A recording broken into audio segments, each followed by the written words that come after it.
Siemka, ja jestem Adacho i wierzcie mi, że to dziwne uczucie, bo mimo tego, że nagrywam filmy codziennie, to czuję się jakby nie było mnie, nie było mnie przynajmniej rok i teraz musiał się tłumaczyć, dlaczego nie było mnie rok. Może to ze względu na to, że ten film pewnie obejrzy część osób, które oglądało na moim kanale tylko One Piece, więc myślę, że tutaj warto powiedzieć o kilku rzeczach technicznych na sam start, ale tak, witam was w kolejnych przemyśleniach no właśnie, po ilu odcinkach? Ostatni odcinek z przemyśleniami nie tyczącymi się filmów kinowych. Były 3 materiały tyczące się filmów kinowych. Z, Red i tego Barona o Matsuri. Chyba zły akcent. O Matsuri. I wtedy mieliśmy 1122 odcinki, więc teoretycznie mógłbym teraz wrócić do nagrywania odcinków, w sensie moich materiałów, moich filmów, co 50 odcinków, w sensie nadrobić do 1150, ale stwierdziłem, że z kilku względów nie do końca chcę tak robić. Zobaczymy, jak to będzie wyglądać w przyszłości, ale chcę, żebyście wiedzieli, że potem jak anime już powiedzmy nadrobiłem, więc to było mniej więcej rok temu, wtedy mieliśmy przerwę do kwietnia. Zacząłem sobie czytać mangę i nie pamiętam, który to był rozdział, ale już skończyłem Egghead, zacząłem Elbaf, była postać Lokiego, była postać... Nie chcę spoilerować, bo nie wiem, czy ktoś doszedł do tamtego momentu, ale jestem już w momencie, w którym Robin spotkała się ze swoim starym przyjacielem. Zresztą była o nim mowa też w anime już, więc myślę, że to nie jest aż taki duży spoiler. Ale jestem już gdzieś w środku sagi Elbafu, no może nie w środku, że w połowie, ale gdzieś tam już kilkanaście rozdziałów w trakcie sagi Elbafu. Więc to, o czym dzisiaj będę mówił, na początku poznałem w mandze. I stwierdziłem, że chcę nagrać film po obejrzeniu w anime backstory Kumy, a następne przemyślenia nagram po zakończeniu sagi Egghead. Z tego co wiem, to będzie mniej więcej za 4 odcinki od dziś. Nie wiem, kiedy to widzicie, ale generalnie w okolicach 1155 odcinka słyszałem, że to ma się skończyć, więc myślę, że po prostu po zakończeniu sagi Egghead, jak One Piece przejdzie na ten tryb sezonowy, to wtedy nagram wam kolejny odcinek. Oglądałem ostatnio One Piece na streamie, na Kiku, ze względu na prawa autorskie. Swoją drogą zapis chciałem wam udostępnić, ale on nagle zniknął. Nie wiem dlaczego, więc trudno. Zawsze było tak, że miałem dostęp do tego zapisu i mogłem go ustawić na prywatny albo publiczny, a ten po prostu zniknął. Więc nie wiem, może został usunięty, może nie. Trudno. W sumie może też dlatego nagrywam wam ten film, żeby osoby, które nie mogły posłuchać moich myśli na bieżąco, mogły je posłuchać teraz. W zasadzie nawet uważam, że oglądanie One Piece na żywo nie do końca mi siedzi. Ale żeby nie rozpowiadać się na ten temat jakoś szczególnie bardzo, bo o tym też chciałbym wspomnieć później w trakcie tego odcinka. One Piece to jest tak niesamowita i moim zdaniem najlepsza historia w anime jakąkolwiek widziałem. To nie jest moje ulubione anime, myślę, że byłoby na drugim miejscu, bo pierwszy myślę, że dalej jest Hunter, ze względu trochę na sentyment, chociaż Huntera musiałbym sobie nadrobić, żeby stwierdzić, czy faktycznie trzyma dalej poziom, ale jeśli chodzi o stricte fabułę, o rozbudowanie fabuły, o tę górę lodową, której widać na początku tylko szczyt, a potem jeśli mielibyśmy się wgłębiać, to tam jest tyle nawiązań, smaczków i różnych rzeczy, które Oda ukrył w mandze, chociażby przede wszystkim, to trudno mi znaleźć historię, która byłaby jakkolwiek blisko. I oglądanie tego na żywo, jednocześnie patrząc na czat i trochę, nie wiem, nie chcąc rozbeczeć się przed kamerą, to nie jest do końca ten sposób, w jaki myślę, że najlepiej byłoby mi oglądać One Piece, bo jak sobie potem obejrzałem chociażby odcinek z życiem Kumy, no to nie chcę się przyznawać do takich wstydliwych rzeczy, ale powiedzmy, że reakcja moja była taka, jak spodziewacie się, że była, więc po prostu nie chciałem się rozryczeć przed kamerą, dlatego czasem siedziałem cicho. Ale te przemyślenia będą w takiej formie, jaką widzieliście do tej pory w odcinkach z One Piece. Nie będę wam puszczał żadnej gry, tak jak to było w odcinkach z Bleacha.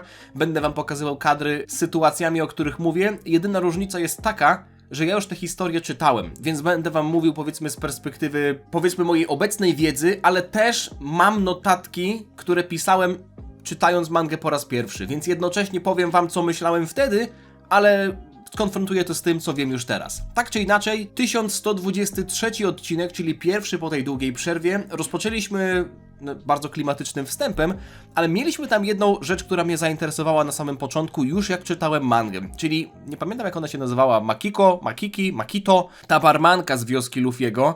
Ona trzymała dziecko i powiedziała o nim, że jest już on w stanie rozróżniać, jakby rozpoznawać Luffy'ego i użyła słowa Onichan. Zostało to też przetłumaczone jako Big Brother albo braciszek. Generalnie jest to słowo, które symbolizuje brata, ale zastanawiam się, czy to jest kwestia tego, że po prostu tak wspomniała o nim jako o jakimś kuzynie przyszywanym, jako powiedzmy osobie, która pochodzi z tej samej wioski, więc tak się mówi na starszych kolegów. Czy są tutaj jakieś faktyczne więzy krwi? Bo jeśli tak, to albo Dragon musiał poszaleć w tej wiosce, jak nie widzieliśmy, albo może matką Luffy'ego jest...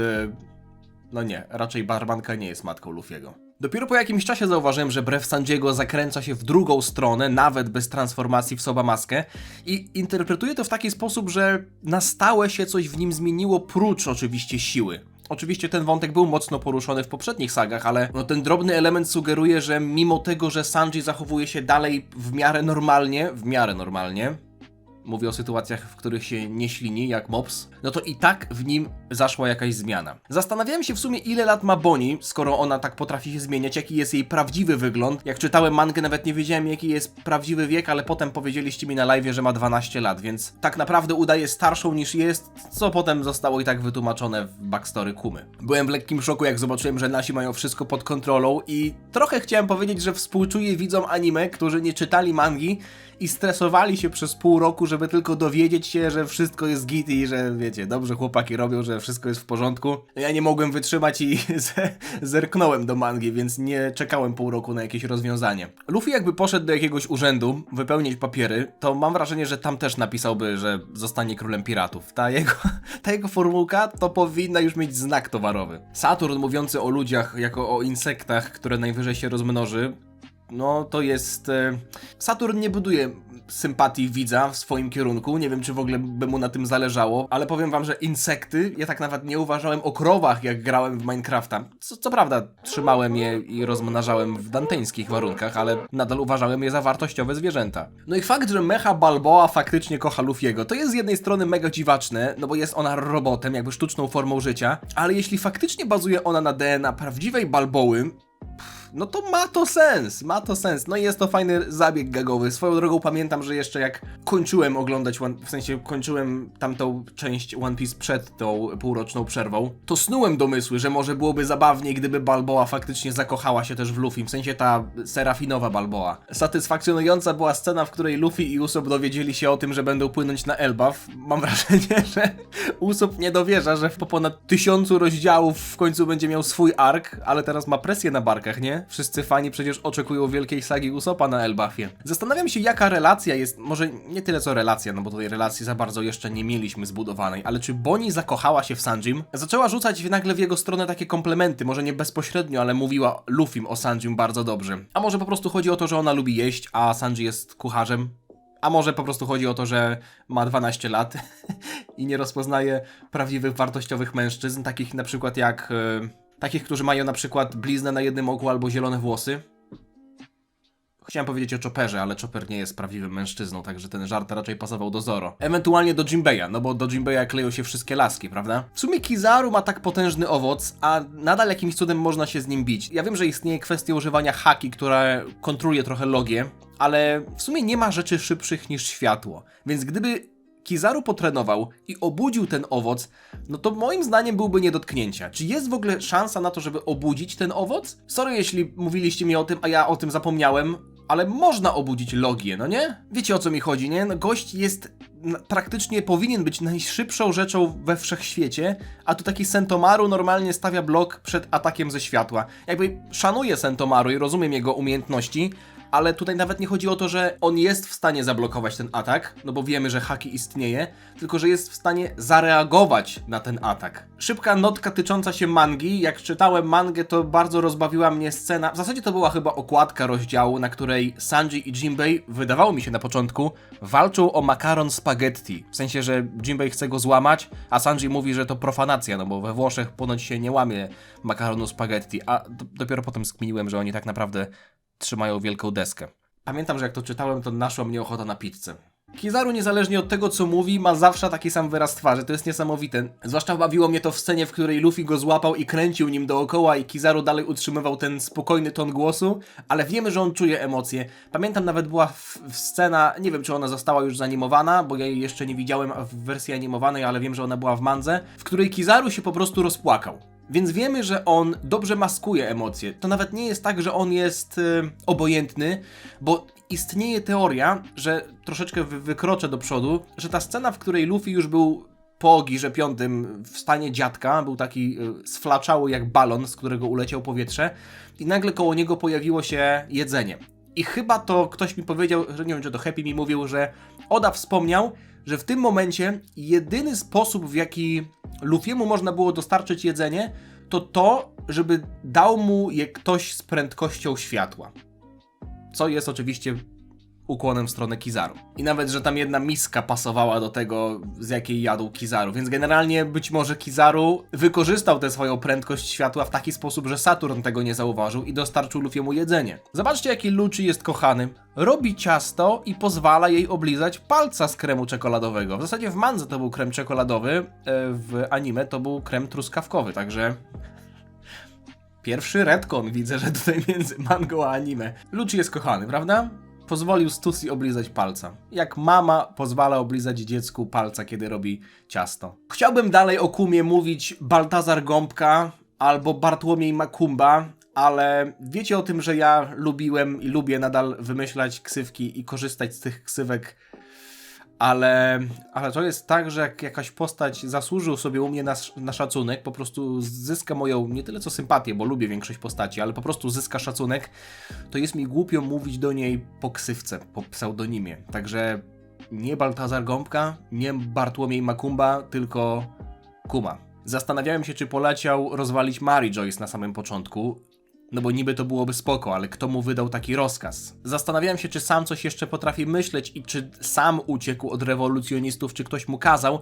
No potem to wyszło na jaw, że po prostu leciał uratować Bonnie, no nie? Więc tutaj akurat jest jeszcze kwestia, którą na pewno czytałem w mandze, o ile ona się pojawiła, ale nie pamiętam, jak ten wątek został rozwiązany. Wiem, że Kuba potem przyleciał uratować Bonnie i to była świetna scena, zwłaszcza ta scena, kiedy w końcu wypłacił, no wiem, że przechodzę do samego końca, powiedzmy nawet dzisiejszego odcinka, ale tak jak już wam mówiłem, ja to wszystko czytałem, więc mogę trochę skakać między jednym wydarzeniem a drugim, ale nie do końca pamiętam, czy to była kwestia tego, że Kumie zostało w głowie coś zaprogramowane, że będzie zawsze bronił swojej córki, nawet jak już straci swoją wolę, czy może polegało to na czymś innym. W ogóle ta chmurka, która lata wokół ciała Luffy'ego, była już obecna właśnie w Girze czwartym. I wiem, że jest to jakaś oznaka przebudzenia owocu, no bo chociażby Lucci też miał tę chmurkę, jak przebudził swój owoc. Ale zastanawia mnie to, czy Gear czwarty już był w jakimś stopniu przebudzeniem owocu.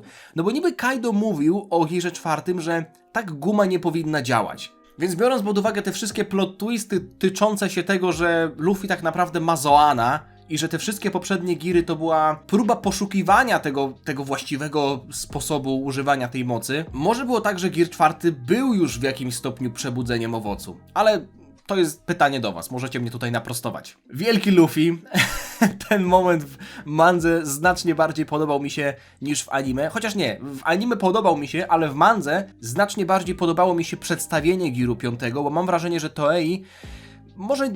że za bardzo stara się, nie wiem, czy to jest dobre określenie, no bo w mandze nie jesteśmy w stanie usłyszeć dźwięków, jesteśmy w stanie tylko przeczytać onomatopeje, więc być może Odzie właśnie o to chodzi, żeby były te dźwięki i były takie rzeczy, które kojarzą się ze zwariowanymi melodiami, ale w mandze mam wrażenie, że ten humor i ta wolność Luffy'ego jest bardziej wyważona, troszeczkę lepiej przedstawiona, przez to Gear 5 rośnie w moich oczach. I zastanawiałem się, czy w tym momencie Kizaru nie może zmienić się w światło i uciec, ale może właśnie nie może, bo jest słabszy od mocy owocu Luffy'ego? A może Luffy po prostu korzysta z haki? Będę wdzięczny, jak mi to wytłumaczycie. Dlaczego Kizaru nie mógł uciec z uścisku Luffy'ego? No i ten Robo budzi się z jakiegoś powodu.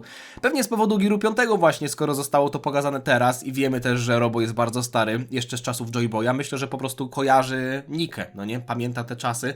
No i jest to wątek, który też jest intrygujący na maksa. Ale muszę tutaj zwrócić uwagę na jedną rzecz, która jest w angielskim tłumaczeniu mangi. To jest angielskie tłumaczenie mangi, ale tam Zoro jest nazywany Zolo. To jest trochę denerwujące. Gorzej się to czyta przez to, bo to brzmi jak jakiś Zozol. Zoro kontra Lucci. Ta walka była zanimowana świetnie. Generalnie One Piece pod kątem wizualnym mam wrażenie, że jest wyniesiony na jeszcze wyższy poziom niż do tej pory. Toei robi naprawdę genialną robotę. Chociaż ta walka nie trwała bardzo długo, były tam ciekawe elementy pod kątem choreografii, zwłaszcza jak Zoro robił helikopter. No i fajnie, że Lucci potwierdził, że Zoro jest faktycznie numerem 2 w ekipie. No nie wiem, ja tylko tak... Ja wiedziałem to, ale mówię to tylko jako przyjacielski psztyczek w stronę fanów Sanjiego. Nie wiem, jak wy mieliście z głosem Frankiego, ale moim zdaniem jest to głos, do którego się chyba nigdy nie przyzwyczaję, albo inaczej, być może przyzwyczaję się, bo tak jak mówiłem, że nie przyzwyczaję się do nowych modeli postaci po timeskipie, albo do tego, że anime przestało być w formacie 4:3, tylko 16:9. Mówię o tym, powiedzmy, przejściu tam lata temu z tego starego formatu do nowego. I po czasie się przyzwyczajałem do jednego, przyzwyczajałem się do drugiego, więc myślę, że do głosu Frankiego też się przyzwyczaję. Chociaż z tym będzie chyba najtrudniej, bo głos Frankiego nie dość, że był niesamowicie charakterystyczny, był genialny, to słyszeliśmy go przez długie lata. No mówię tutaj o fanach One Piece, którzy oglądali One Piece praktycznie co tydzień, ale nawet w moim przypadku to było kilkaset dobrych odcinków i Franki jako jedna z moich głównych postaci, to był ten jej element charakterystyczny, który sprawiał, że moja sympatia do niego zawsze była na wysokim poziomie. A tutaj mamy gościa, który do końca w ogóle nie brzmi jak Franki. Czasem jak słyszę głos Frankiego, to nie wiem, że to on mówi. Na początku trochę się zastanawiałem, potem już zacząłem kojarzyć, że to on. Na pewno w jakimś stopniu to jest kwestia indywidualnych odczuć, więc jestem ciekaw tego, co wy sądzicie o nowym aktorze głosowym Frankiego. No jest jeszcze jedna kwestia, o której ostatnio rozmawialiśmy na live'ie. Czy to nie jest tak, że nowy Franki w ogóle nie robi super? Czy może chodzi o to, że to jest kwestia dialogowa starego aktora głosowego i nowy chce to uszanować? No ale przecież nowy aktor głosowy nie wymyślił sobie tego sam, tylko bazuje na mandze, więc jeśli w mandze dalej Franki mówi super, to dlaczego nowy aktor głosowy miałby tego nie robić? Więc nie wiem, wytłumaczcie mi to, proszę. Jak Vegapunk wydał rozkaz pacyfistom, no to już wiedziałem, że teraz musi być akcja ze staruszkiem, no bo w tej hierarchii to on może jako jedyny nadpisać, no potem się dowiedzieliśmy, że jako nie jedyny, ale do tamtego momentu wiedzieliśmy, że Gorosei mogą nadpisać rozkaz Vegapunka. No i ten moment wejścia. W mandze to wyglądało mocarnie, ale to, co zrobiło Toei, ja do Toei mogę mieć różne psztyczki, w ich kierunku mogę zawsze stawiać ze względu na to, że mają trochę kija w dupie, jeśli chodzi o prawa autorskie i tak dalej, czasami są niesprawiedliwi, zwłaszcza w kontekście twórców na YouTubie. Nie mówię tutaj o sobie, tylko o innych, ale generalnie mają dozgodny szacunek za to, jak zajebiście adaptują mangę One Piece. Do backstory Kumy sobie jeszcze przejdziemy, bo to jest absolutne arcydzieło. Uważam, że to, co oni wycisnęli z tego backstory pod kątem reżyserii, to jest 10 na 10, to jest mało powiedziane, ale wejście Saturna, Bruno Marsa tak zwanego, w mandze to po prostu był pentagram, bum, pojawił się, no i mieliśmy te oczy, ale ja nie muszę wam mówić, jeśli to oglądaliście.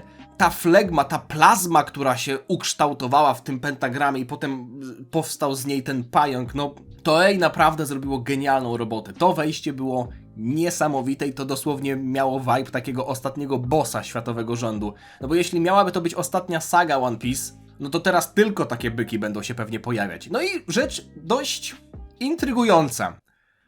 Chopper wyczuł nadejście Saturna.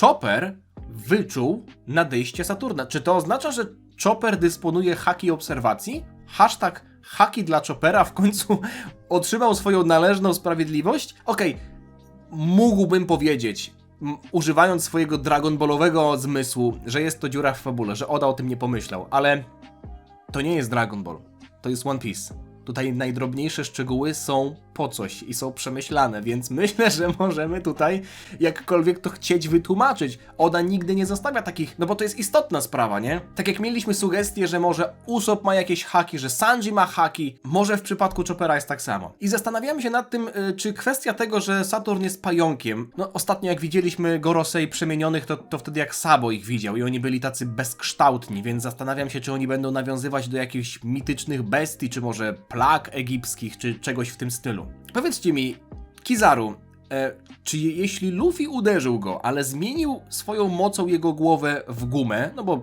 umówmy się, głowa Kizaru nie powinna działać w taki sposób, to czy ten cios ma prawo go zaboleć? No bo jego ciało jest z gumy wtedy, nie? Bonnie dźgnęła Bruno Marsa, znaczy Saturna, znaczy Bruno, no niech będzie, że Bruno Mars. No w tamtym momencie chciałem powiedzieć, że dziewczyna ma jaja, a to wcale nie jest Tajlandia, no ale potem się okazało, że Saturn dał się dźgnąć. No i następnie zaczęliśmy backstory Kumy.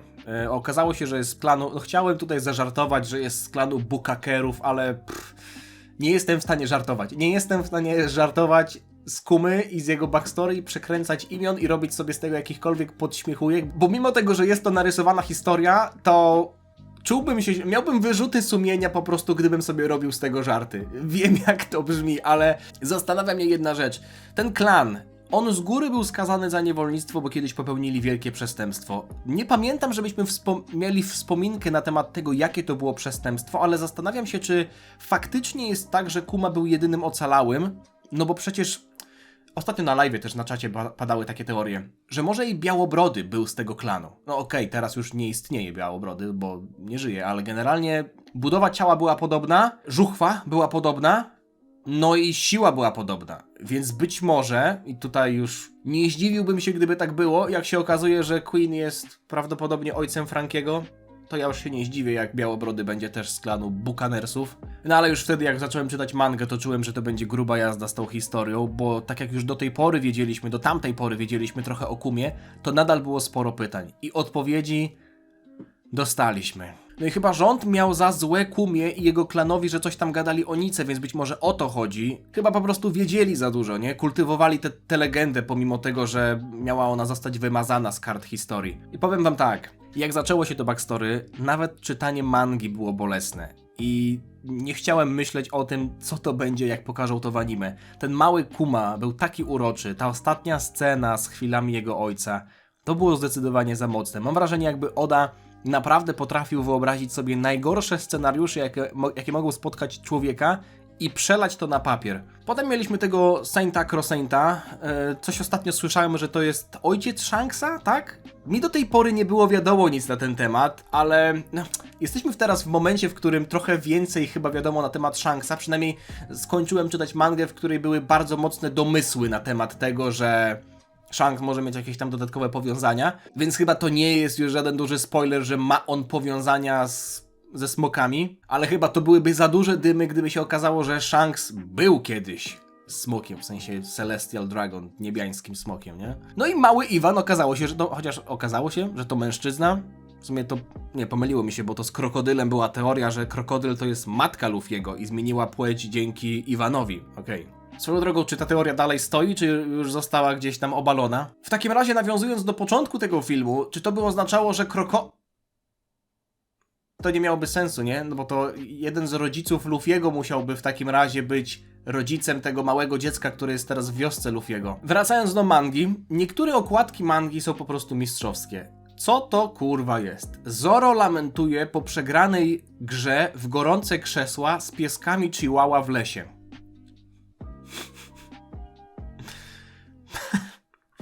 Kurwa, kino.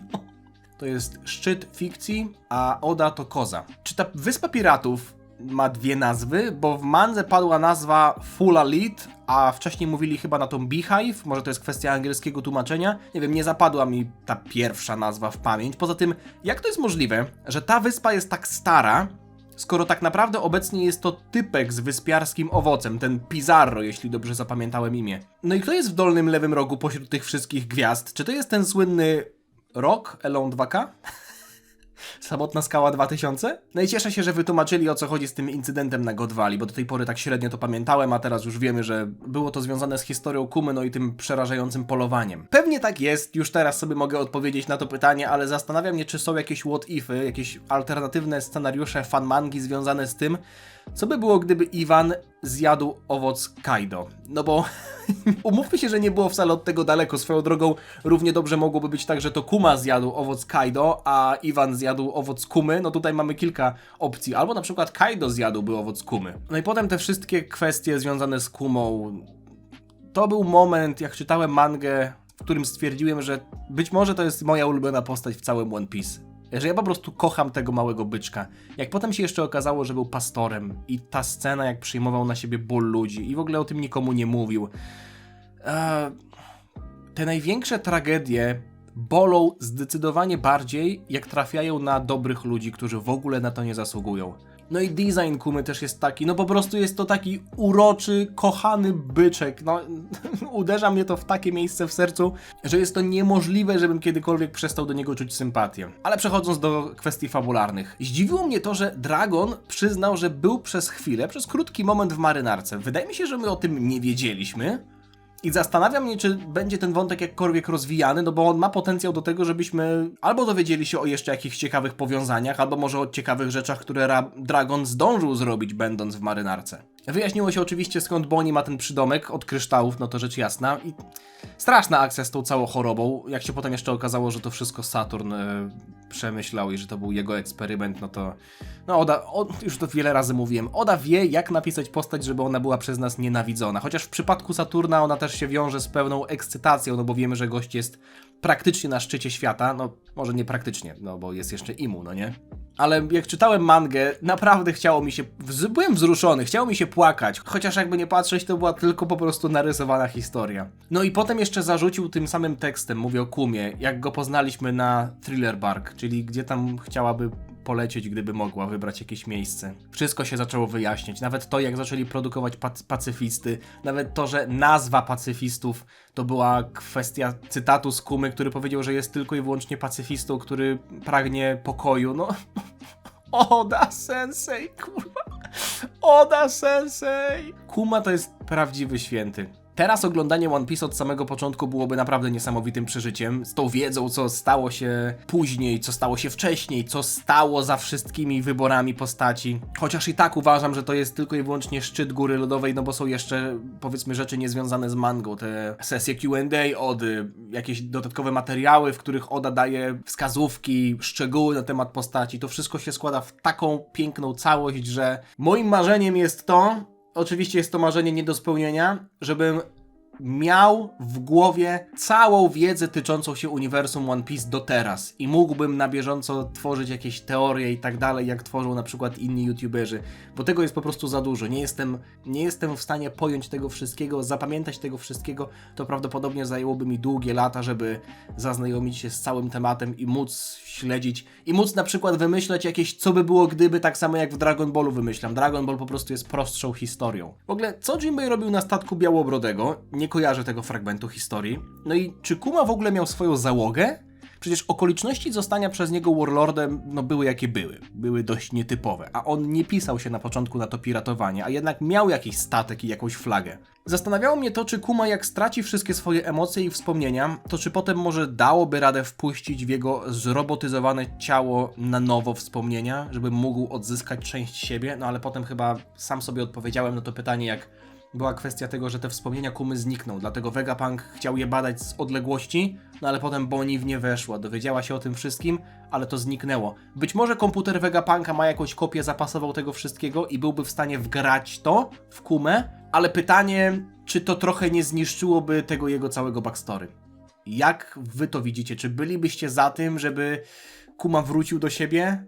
Czy mielibyśmy taki sztampowy happy end? Czy może jednak zostawmy go i niech to będzie tak mocna historia, jaką znamy do tej pory? Wiecie, co najbardziej mnie bolało w tym wszystkim? Że postać, jak jest tak przesadnie dobra w anime, jak jest pokazywana jako postać, jak jakiś prawdziwy anioł, to na końcu często okazywało się, że kłamie. No nie wiem, przykładem jest, dajmy na to, Pudding. Akuma jest taki na serio. Dlatego ta historia boli jeszcze bardziej. No i ta scena z listami. Jak czytałem to w mandze, to uderzyło mnie najbardziej.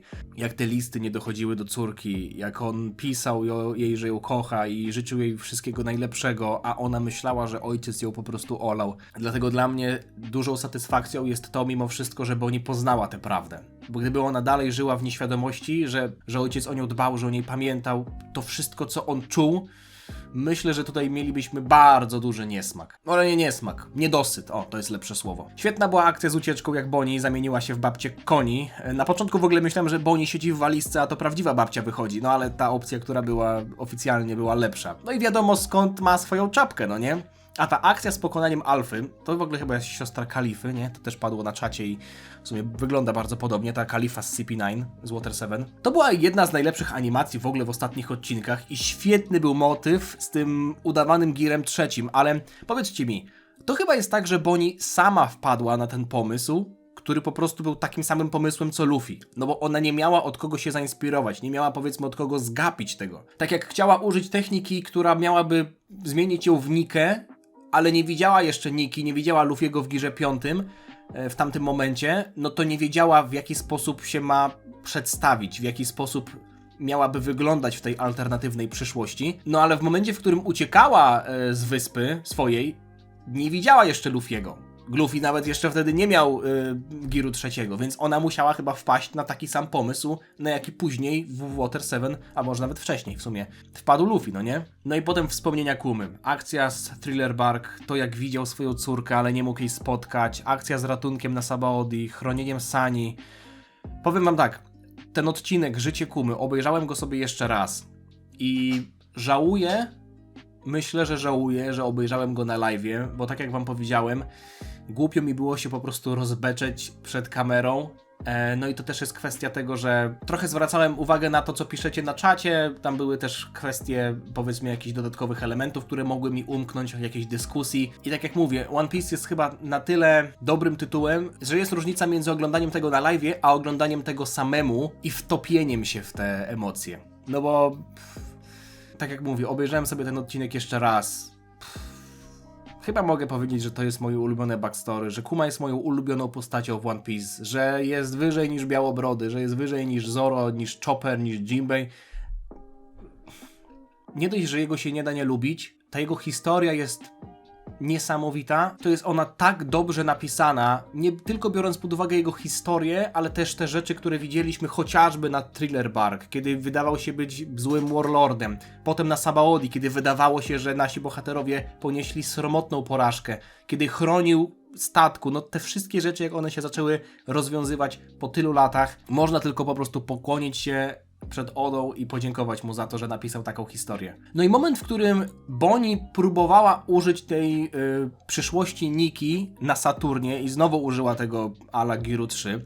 Okej, to nie wyszło, no bo wiadomo, Bonnie nie miała się kim inspirować, ale Saturn się przeraził. Było widać w jego oczach pewien lęk, jakby myślał, że może faktycznie Bonnie użyje tej formy Nikki. Ja wiem, co będzie dalej, także czekam na ten moment zanimowany. Nie wiem, czy on był, już nie pamiętam. Pytałem was o to, czy on był zanimowany. Chyba był zanimowany w zeszłym tygodniu. Ciekawa jest akcja z tym, że Saturn przeprowadzał eksperymenty na Ginny i na Bonnie. Najbardziej zaciekawiła mnie akcja odnośnie tego, że H.H. Fruit, ta moc, którą ma Bonnie, jej zakres jest węższy, im więcej ona wie o rzeczywistości. To ma o tyle sens, że małe dziecko ma bardzo dużą wyobraźnię i jest w stanie wyobrazić sobie siebie w różnych miejscach. Ja jak byłem mały, chciałem być papieżem. Nie wymyśliłem sobie tego, to prawda. Natomiast im starszy jest człowiek, tym bardziej zderza się z rzeczywistością i tym trudniej jest mu uwierzyć, że mógłby na przykład, nie wiem, grać w Barcelonie. No mój kumpel, to było jego marzenie z dzieciństwa i on jeszcze w to wierzył w podstawówce, nawet w gimnazjum, a potem coraz mniej to było możliwe. No i obecnie, mimo tego, że czysto teoretycznie jest to możliwe, to on po prostu w to nie wierzy. A myślę, że istotą tej mocy jest to, żeby wierzyć w daną przyszłość. Więc jeśli Bonnie nie widziała nigdy Nikki, to nie do końca wierzy w to, że on istnieje.